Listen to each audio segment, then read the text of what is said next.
नमस्कार।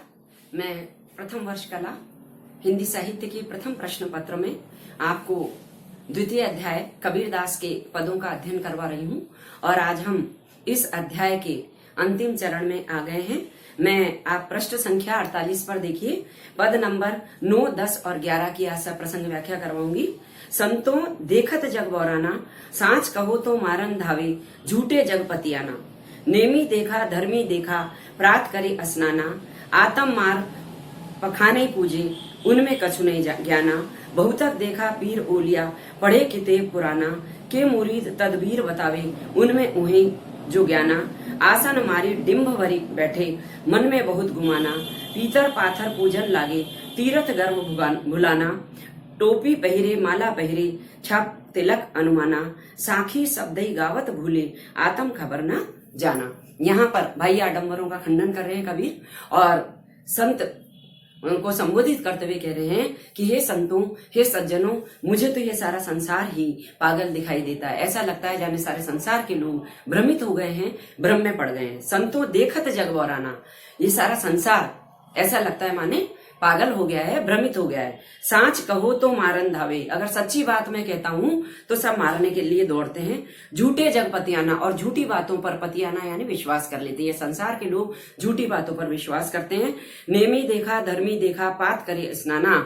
मैंने ऐसे नियम धर्म का पालन करने वाले लोग देखे जो नित्य प्रति प्रातःकाल ही स्नान कर लेते हैं। आत्म मार पखाने पूजे, और अपनी आत्मा को तो मारते हैं और पत्थर की पूजा करते हैं। उनमें कछु नहीं ज्ञाना, ऐसे प्रातःकाल स्नान करने वाले नियम धर्म वाले लोगों को जिनमें आत्मा की पहचान नहीं है, उनमें कोई ज्ञान नहीं है। बहुतक देखा पीर ओलिया, मैंने बहुत सारी मुस्लिम धर्म के धर्म गुरु और मौलवी देखे हैं। पढ़े किताब कुराना, जाने कितनी बार जिन्होंने कुरान का पाठ कर लिया है। के मुरीद तदबीर बतावे, उनमें उहे जो ज्ञाना, अगर उनमें ज्ञान होगा तभी तो वो तदबीर यानी रास्ता, मुरीद यानी शिष्यों को, उनमें जब ज्ञान होगा तभी तो वो अपने शिष्यों को कोई रास्ता बताएंगे। कई यानी अथवा, यानी यहाँ संदेह व्यक्त किया है कबीर ने कि उनमें ही ज्ञान नहीं है तो अपने शिष्यों को क्या रास्ता बताएंगे। आसन मारी डिम्ब धरी बैठे, मन में बहुत घुमाना, ऐसे लोगों में बड़े आसन को, डिम्ब यानी बड़े घमंड के साथ में आसन मारकर बैठते हैं। मन में बहुत घुमाना, मन में बहुत घमंड रहता है। पीतर पाथर पूजन लागे, और जो हिंदू धर्म के पंडित हैं वो भी पत्थरों की और पीतल की मूर्ति की पूजा करने लगते हैं। तीर्थ गर्व भुलाना, और तीर्थ यात्रा में ही अपने आप को बहुत अभिमानी महसूस करते हैं, गर्व महसूस करते हैं और उस परमात्मा को भूल जाते हैं।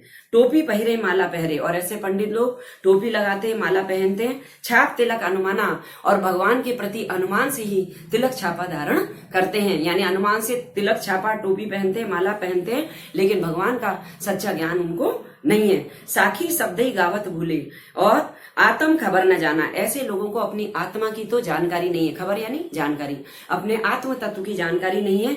और साखी शब्द यानी शिक्षा की बातों को वो गाते फिरते हैं, यानी साक्षी बातों को, सीख की बातों को केवल उच्चारण करने से भगवान की प्राप्ति नहीं होती है। अपनी आत्म की जानकारी भी भक्त को होनी चाहिए, तभी परमात्मा की प्राप्ति होती है। भाई आडंबरों का खंडन किया है। हिंदू धर्म और मुस्लिम धर्म दोनों पर बराबर उन्होंने कटाक्ष किया है। अगला पद, हिंदू कहे मोए राम प्यारा, तुर्क कहे रहीमाना। आपस में दो लर मुए, मर्म न काहू जाना। यहाँ भी हिंदू मुस्लिम दोनों वर्गों के लोगों पर भाई आडंबरों के प्रति कटाक्ष किया है। हिंदू कहे मोए राम प्यारा, हिंदू लोग कहते हैं कि हमें राम प्रिय है। तुर्क कहे रहीमाना, तुर्क यानी मुस्लिम लोगों को रहीमान यानी अल्लाह प्यारा है। आपस में दो लड़ मुए, दोनों आपस में लड़ कर मुए यानी मरते हैं। मर्म न काहू जाना, लेकिन उस परमात्मा के मर्म यानी रहस्य को कोई नहीं जानता। घर घर मंत्र देत फिरत है, महिमा के अभिमाना, भगवान की महिमा के नाम पर बड़े घमंड के साथ ये लोग घर घर गुरु मंत्र देते हुए, ज्ञान और शिक्षा देते हुए घूमते हैं। गुरु के सहित शिष्य सब बूढ़े, अंत काल पछताना, लेकिन ऐसे गुरुओं के साथ में सारे शिष्य भी अंत में बूढ़ जाते हैं, यानी संसार में माया मोह में डूब डूबे रहते हैं उनकी मुक्ति नहीं होती है, अंत काल पछताना और जीवन के अंतिम समय में उन्हें पछताना पड़ता है, यानी यमलोक को जाना पड़ता है। कहे कबीर सुनो हो संतो ये सब मर्म भुलाना।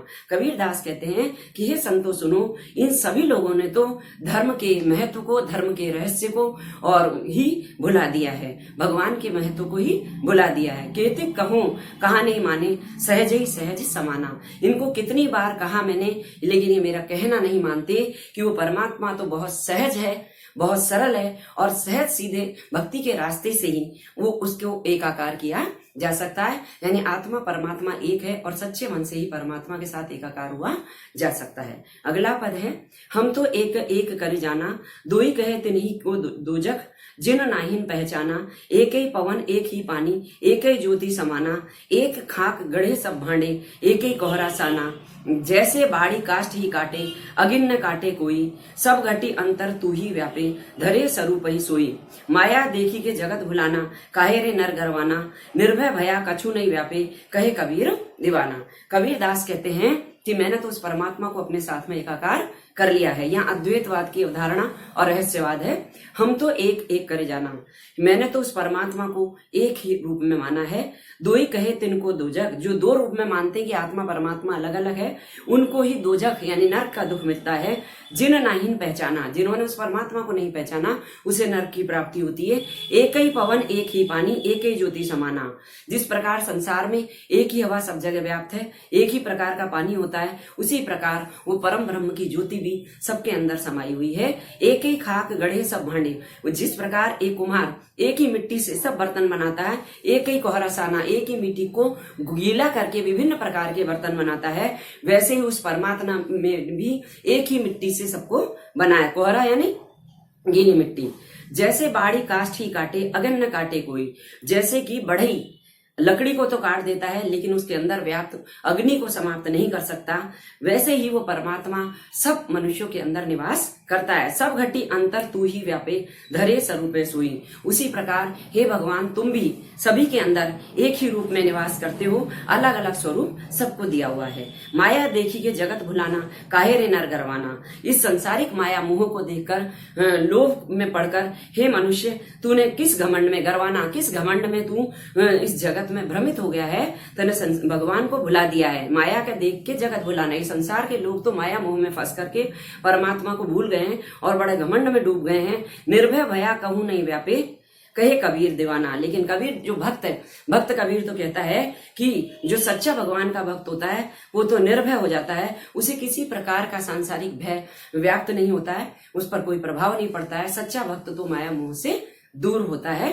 यहाँ पर भी भगवान की सच्ची भक्ति करने की तरफ प्रेरणा दी है और रूपक अलंकार है, एक ही खाक गढ़े सब भांडे, एक ही पवन एक ही पानी। धन्यवाद।